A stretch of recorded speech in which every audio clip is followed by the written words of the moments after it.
жасайды. Сол райцентр, не ғой, станция Қазақстанда. Сондай вагончик, Чешский городок деген бар. Соның ішінде бір не бар? Амбуланс. 90-шы жылдарда бізде көп осындай УЗИ, МРТ деген аппараттар болмады ғой. Солар мына сол Чешский городокта, вагончиктарда, ана Карачегодское месторождениеда газды жердің астынан сорып алатын компаниялар бар ғой, шетел компаниялары. Солар сонда тұрады. И чехтар вагончиктарына келіп қойған, кәдімгі соларға амбуланс жасаған, больница қылтып.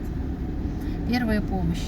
И 90-шы жылда, мысалы, біздің райбольницадағы жоқ заттар, коляски, вот эти даже керемет удобные скорой помощьті машинасы, нелер, андай, қалай, носилкалар.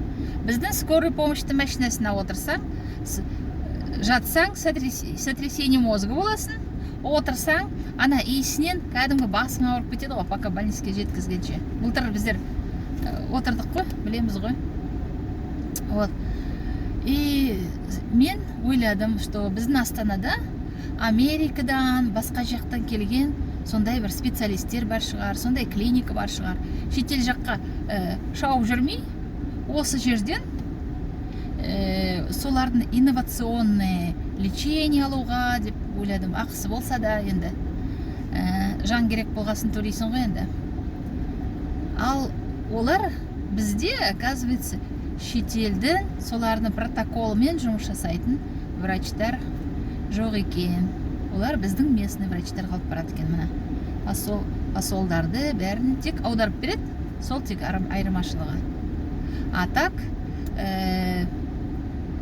сол 90-шы жылдарда чехтар көрсетті, қалай емдеу керек, қалай жылдан бәрін істеу керек, инновациялардың бәрін біздер сол шетелдерден көрдік.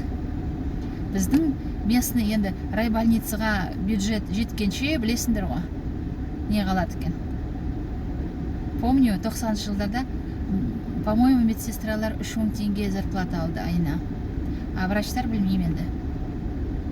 Сол біздің медицина